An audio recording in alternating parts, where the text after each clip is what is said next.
तुम सिर्फ थोड़ा ज्यादा टिश्यू पेपर इस्तेमाल करना चाहती थी, लेकिन तुम्हारा पति एक एक टिश्यू के लिए भी तुमसे 100 रुपए मांगता था। तुम्हारे पास पैसे नहीं थे, इसलिए तुम्हें खुद ही कोई रास्ता निकालना पड़ा। तभी तुम्हारी नजर एक मैगजीन पर पड़ी। उसमें छपी खूबसूरत मॉडल को देखकर तुम्हारा भी मन वैसा ही बनने का हुआ। लेकिन तुम्हारा पति इतना कंजूस था कि तुम्हारे ऊपर 1 रुपया भी खर्च नहीं करना चाहता था। उसने अपने सारे पैसे ऐसी जगह छिपा रखे थे जहां तुम पहुंच ही ना सको। हर बार पैसे छिपाने से पहले वो तुम्हें कमरे से बाहर बंद कर देता था। कभी बिस्तर के नीचे छिपाने का सोचता, फिर डर जाता कि सफाई करते समय तुम्हें पता चल जाएगा।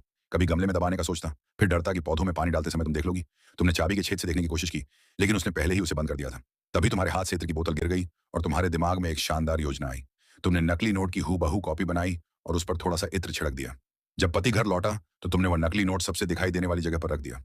फिर उसे गले लगाने का नाटक किया ताकि वह लालच में आकर नोट उठा ले। जैसा तुमने सोचा था वैसा ही हुआ। उसने नोट उठाकर अपने गुप्त ठिकाने पर रख दिया। रात को जब वह गहरी नींद में सो गया, तब तुम मित्र की खुशबू का पीछा करते हुए उसके छिपाए हुए पैसों तक पहुंच गई। वहां सिर्फ नकली नोट ही नहीं, बल्कि उसकी सारी जमा पूंजी भी रखी थी। कुछ दिनों बाद तुम नई चप्पल, सुंदर कपड़े और बदले हुए अंदाज में उसके सामने आई। तुम्हें देखकर उसे तुरंत समझ आ गया कि उसके छिपाए हुए पैसे मिल चुके हैं। वह दौड़कर अपनी जगह पर पहुंचा, लेकिन वहां 1 रुपया भी नहीं बचा था। सदमे में वह सोफे पर बैठा, मगर सोफा टूट गया और वह जमीन पर गिर पड़ा। वहीं उसे तुम्हारा छोड़ा हुआ एक तोहफा मिला, शादी की 20वीं सालगिरह का ग्रीटिंग कार्ड और डिनर का निमंत्रण। शाम को वह अच्छे कपड़े पहनकर डिनर पर पहुंचा। तुमने मुस्कुराते हुए उसके सामने बड़ा सा लॉबस्टर रखा।